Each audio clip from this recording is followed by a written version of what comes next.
Hi friends, नमस्कार। मैं पंचम गुप्ता अपने यूट्यूब चैनल पे आपका हार्दिक स्वागत और अभिनंदन करता हूं। मित्रों, आज की वीडियो में बात करेंगे प्रॉस्पेक्ट और प्रॉस्पेक्ट के क्लियरिटी पे।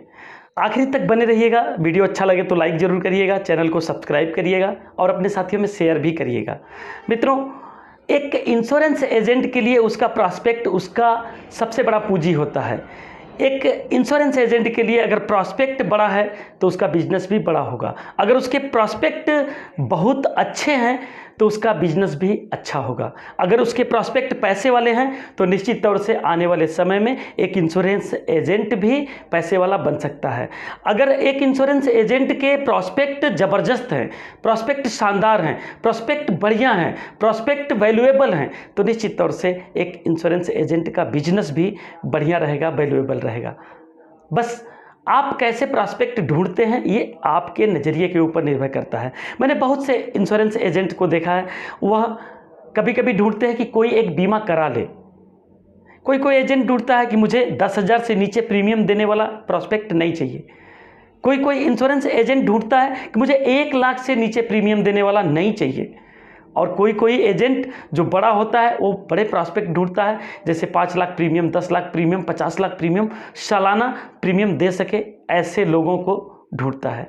तो हमारे सर्चिंग यानी शार्ट आउट पे ही निर्भर करता है कि हम कैसे प्रॉस्पेक्ट शार्ट आउट करते हैं, हम कैसे प्रॉस्पेक्ट मार्केट में ढूंढते हैं, हम कैसे लोगों के बीच में अपना कनेक्शन बनाते हैं, हम कैसे लोगों के बीच में प्लान प्रेजेंट करते हैं, या हमारे रजिस्टर में कैसे कैसे लोगों के नाम हैं, कैसे कैसे लोगों के नंबर हैं, कैसे कैसे लोगों के हमने नाम नंबर जुटा रखे हैं जो हमें कितना पैसा, कितना प्रीमियम या कितनी बड़ी पॉलिसी ले सकते हैं।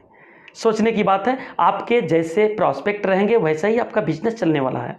गलतियां हो जाती है कि इंश्योरेंस एजेंट से कभी कभी ऊपर से दबाव रहता है, ज़्यादा बीमा करिए, और उसमें उसको छोटा प्रॉस्पेक्ट, बड़ा प्रॉस्पेक्ट, कैसा भी प्रॉस्पेक्ट मिलता है वो एक्सेप्ट कर लेता है। भूल जाता है कि उसका क्राइटेरिया क्या है, वो भूल जाता है कि उसको कैसे प्रॉस्पेक्ट चाहिए, वो भूल जाता है कि उसको किस लेवल के, किस बिहेवियर के, किस फाइनेंशियल स्टेज के प्रॉस्पेक्ट चाहिए, वो भूल जाता है और उसमें फिर खिचड़न हो जाता है, उसमें फिर मिक्सचर हो जाता है। तो आप एक क्लियरिटी अपने मन में लाइए कि हमें कैसा प्रॉस्पेक्ट चाहिए, हम कैसे लोगों के बीच में जाएं, हम किसानों के बीच में जाएं, हम गवर्नमेंट जॉब वालों के बीच में जाएं, हम गवर्नमेंट टीचर वालों के बीच में जाएं, हम सरकारी डॉक्टर के बीच में जाएं, या हम प्राइवेट हॉस्पिटल्स के डॉक्टर के बीच में जाएं, या हम नर्स का बीमा करें, या फिर हम कॉमन लोगों का बीमा करें। वो आपको जज करना पड़ेगा, आपको तय करना पड़ेगा कि आप किस लेवल के प्रॉस्पेक्ट के बीच में रहते हैं। और आप फ्लैशबैक में जाके देखिए आपके पॉलिसी होल्डर्स कैसे हैं।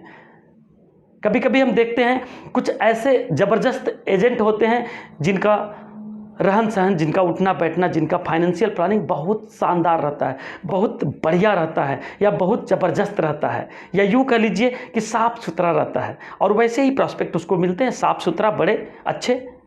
और कुछ लोग ऐसे रहते हैं जिनका बिजनेस बड़ी कंजेस्टेड रहता है, बड़ा मिक्सअप रहता है, बड़ा उनका उथल पुथल उनके लाइफ में रहता है, और उनको ऐसे प्रॉस्पेक्ट ही मिलते हैं जिनका लाइफ उथल पुथल का रहता है। इसको ऐसे समझते हैं, जो इंश्योरेंस एजेंट कार से चलते हैं लगभग उनको कार वाले ही प्रॉस्पेक्ट दिखते हैं।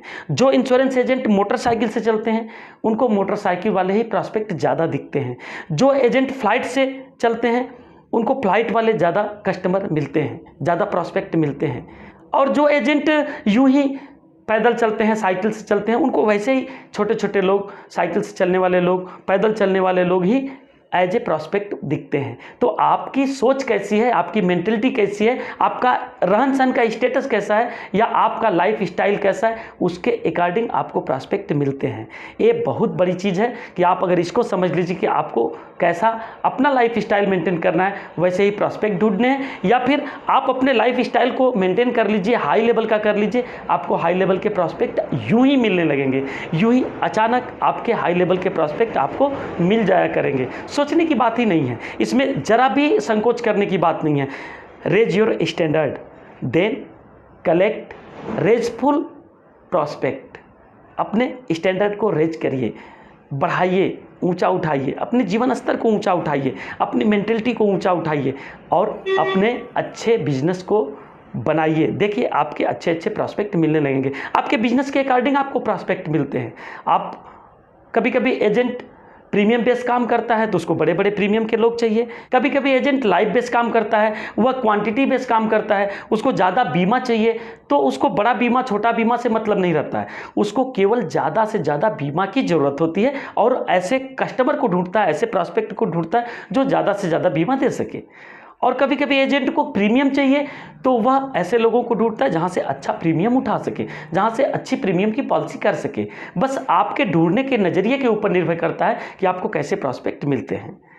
और रही बात क्लियरिटी की, तो ये क्लियर कर लीजिए कि आपके पास हर तरह के प्रॉस्पेक्ट होना चाहिए। जैसा कि मैं समझता हूँ, आप दिन में अगर 5 लोगों से मिलते हैं तो उसमें एक ऐसा बंदा होना चाहिए जो 50,000 1 लाख प्रीमियम दे सके, एक ऐसा बंदा होना चाहिए जो 1 लाख से भी ऊपर प्रीमियम दे सके, बाकी 2-3 ऐसे बंदे होने चाहिए जो 25,000 20,000 10,000 प्रीमियम दे सके।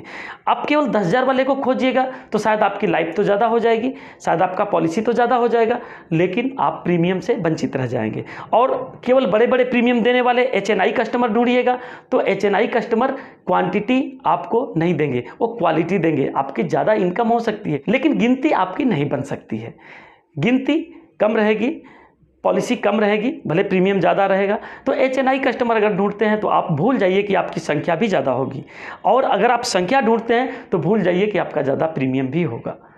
बहुत ऊंची बात है, इसको समझने की ज़रूरत है। और एक इंश्योरेंस एजेंट की प्रॉस्पेक्टिंग उसी तरीके से होती है जैसा उसका लाइफ स्टाइल होता है, जैसा उसका जीवनचर्या होता है, जैसा उसका जीवन का स्टैंडर्ड होता है, लाइफ स्टाइल होती है, वैसे ही लोग मिलते हैं। हमारे विचार से एक इंश्योरेंस एजेंट का खुद लाइफ स्टाइल थोड़ा सा ऊंचा रहना चाहिए, थोड़ा अच्छा रहना चाहिए, थोड़ा बढ़िया रहना चाहिए, समाज में उसका एक प्रतिष्ठा रहे, ब्रांडिंग रहे, लोग उसको एक अच्छे नज़रिए से देखें, अच्छे नाम से देखें, और अच्छे लोग जुड़ने के लिए खुद लालायित रहें, ऐसा होना चाहिए। उसकी ब्रांडिंग ऐसे होनी चाहिए कि जो भी आपका नाम सुने, जो भी आपका एक विजिटिंग कार्ड देखे तो सोचे कि मुझे भी इस एजेंट से मिलना है, मुझे भी इस एजेंट से कुछ न कुछ सेवाएं लेनी है, मुझे भी इस एजेंट से जुड़ना है, मुझे भी इस एजेंट से पॉलिसी करानी है। ऐसी मेंटलिटी, ऐसी सोच उसके दिमाग में बननी चाहिए। और निश्चित तौर से मैं समझ सकता हूं कि आप ऐसा सोच भी रहे होंगे, आपके लाइफ में ऐसा सोचने पे अनुभव भी हुआ होगा कि जैसे जैसे आपकी लाइफ स्टाइल बढ़ती गई है, जैसे जैसे आपका स्टैंडर्ड बढ़ता गया है, वैसे वैसे आपके बड़े प्रॉस्पेक्ट, संपन्न प्रॉस्पेक्ट या पैसे वाले प्रॉस्पेक्ट मिलते रहे हैं। जैसे जैसे आपकी लाइफ स्टाइल ऊपर होती गई है, वैसे वैसे आपके हाई लेवल के हाई पोटेंशियल कस्टमर मिलने लगे हैं। जैसे जैसे आप पुराने होते गए हैं, आपके अच्छे अच्छे कस्टमर बनते गए हैं। जैसे जैसे आपकी लाइफ स्टाइल बढ़ती गई है, आपका जीवन स्तर बढ़ता गया है, वैसे वैसे आपके अच्छे अच्छे कस्टमर जुड़ते गए हैं।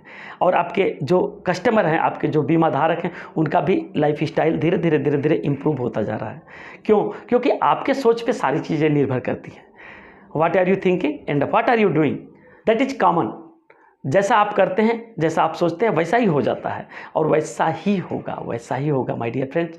इसलिए प्रॉस्पेक्ट सेलेक्ट करते समय और प्रॉस्पेक्ट को जज करते समय आप ये चीज़ जरूर तय करें कि हमने ऐसा क्या स्टैंडर्ड बना रखा है, मुझे ऐसा किस लेवल का प्रॉस्पेक्ट चाहिए, कौन से प्रॉस्पेक्ट हमारे रजिस्टर में होने चाहिए, कितने बड़े प्रॉस्पेक्ट हमारे रजिस्टर में होना चाहिए। संख्या पे निर्भर हैं, संख्या पे फोकस करते हैं या क्वालिटी पे फोकस करते हैं, आपको तय करना पड़ेगा। और जैसे ही तय कर लेते हैं, निश्चित तौर से वैसे ही प्रॉस्पेक्ट आपको मिलेंगे जैसा आप चाहते हैं, जैसा आपका ड्रीम है, जैसा आपका सपना है, जैसा आपने ख्वाब देखे हैं, जैसे आपने विजन बनाया, वैसे ही प्रॉस्पेक्ट आपको मिलेंगे।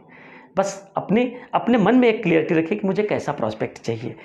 और एक बार फिर से कहना चाहूँगा, अपने स्टैंडर्ड को ऊंचा उठाइए, आप निश्चित तौर से अच्छे प्रॉस्पेक्ट ढूंढने में आपको सफलता मिलेगी। Thank you very much, bye bye and take care. ये वीडियो आपके लिए यूजफुल रहा होगा, निश्चित तौर से आपने वीडियो को आखिरी तक देखा, इसके लिए बहुत बहुत धन्यवाद। चैनल को सब्सक्राइब जरूर कर दीजिएगा, वीडियो को लाइक जरूर कर दीजिएगा, और अपने साथियों में शेयर करके सबको ये जानकारी देने का प्रयास करिएगा, यह वीडियो पहुंचाने का प्रयास करिएगा, और सबको ये पता चल पाए कि किस लेवल का प्रॉस्पेक्ट कब कब मिलता है, और अपने स्टैंडर्ड ऑफ लाइफ के हिसाब से प्रॉस्पेक्ट कैसे मिलता है, और हम किस चीज़ पे फोकस करते हैं तो हमारा कौन सा प्रॉस्पेक्ट हमारे पास खींचा चला आता है। Thank you very much, bye bye and take care.